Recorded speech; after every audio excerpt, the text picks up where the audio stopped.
So today I want to talk about the mind as a net. Mind as a fishing net. How when you seek for ideas, when you hunt for ideas, it's like a fisherman going fishing. And how when you build up your mind, when you build up your brain, you are actually making that net tighter. So when you make your mind more aesthetic, when you become more knowledgeable, when you read more books, those nets that I call them quote-unquote mind net becomes more efficient, becomes tighter, becomes more close-knitted.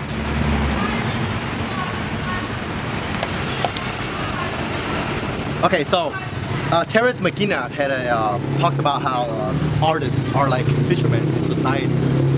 He said that artists, he made an analogy of how artists are like fishermen. They go onto the ocean of the mind, and when they go fishing, and they go fishing for exotic, species, right? And they bring it back to their community, and then people revere them because they risk their lives to go deep down to the ocean and caught some fish for everybody, right? And so the artists are the fishermen of society, the mind fishermen, mental fishermen. What that means is that they go deep into the consciousness, and ocean of the mind, and they hunt, they gather exciting, exotic, original, sometimes crazy, foreign ideas, and then they bring it back to society, turn it into art or novels or literature or film, and then people enjoy it. And sometimes, like fishermen that go deep into the sea, they risk their lives, they might get injured, they might die. A lot of artists, when they dive deep, they go crazy, or some of them kill themselves. So artists have to sacrifice some of their mental health, their physical health, to hunt for ideas deep in the ocean. One thing that you can do to improve, to become a more efficient fisherman is you build up your net. The more books that you read, the more knowledgeable you become, the more creative you become, the more intellectual you are, the more books that you read, I already said that, the more neurons, the networks of neurons in your brain becomes more dense. So the net of the mind becomes, more dense, more close-knitted. And when you go fishing, you're able to catch more ideas. When two people read the same book or watch the same movie, the guy with the denser net is going to get more out of it, more understanding. More ideas will be derived from the reading.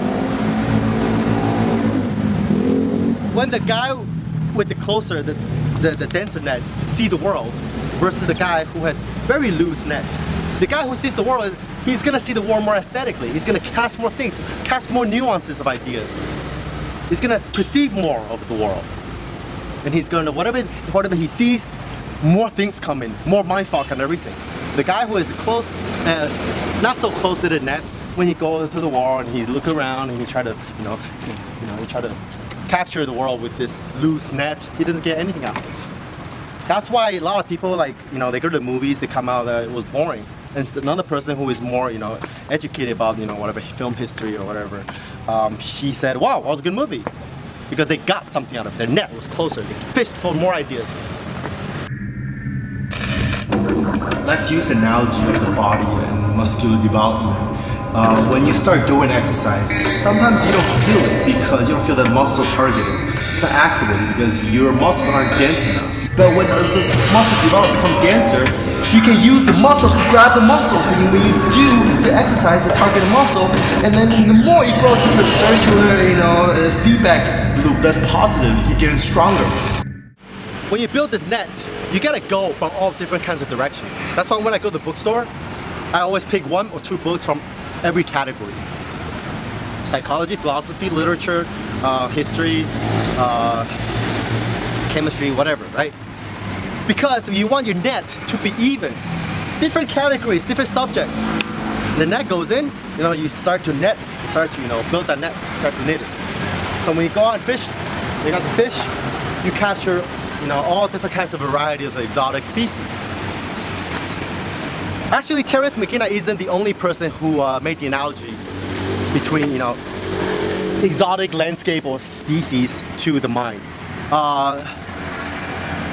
Thomas Huxley, the guy who wrote Brave New World, also made that example. He said that the subconscious mind or the mind is like, he compared the mind to like a physical geography or landscape.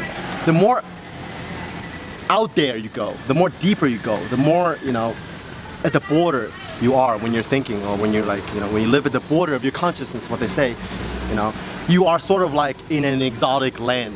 You're able to see more exotic, weird species, hence weird ideas. It's more dangerous, right? And it's more empty when you go down to the desert, to the safari, but it's more natural. So a lot of times when we have crazy, sick ideas, where you're dreaming, we have those fucked up dreams, those are actually the more natural states. The fucked up, jumbled up, nonsensical ideas are actually the more natural state of mind. When you're dreaming, you know, you're loose, you know. When we, you know, a lot of times, you know, philosophers talk about how like the dreamscape, or the thoughts at the end of the border of consciousness are actually, they're more exotic, but they're actually more just the way consciousness is supposed to be. That's why you take psychedelics, when you go back to that state of primitive state, the primitive thought. You see primitive ideas, like primitive species, exotic, weird, like deep ocean, crazy fish. Sometimes it doesn't even resemble things that are sort of in the city. The city, when you live in the city, you know, that's more like, you know, your conscious part of the brain. It's a lot of people, you're self-conscious, you know, the ideas are more normal, more accepted by society. You know, your behavior in the city around everybody is going to be more normal, right? When you go farther away to the African safaris, to the, what he calls the more like sort of the more primitive, or the more exotic, and the more the outer edges, the safaris of the mind.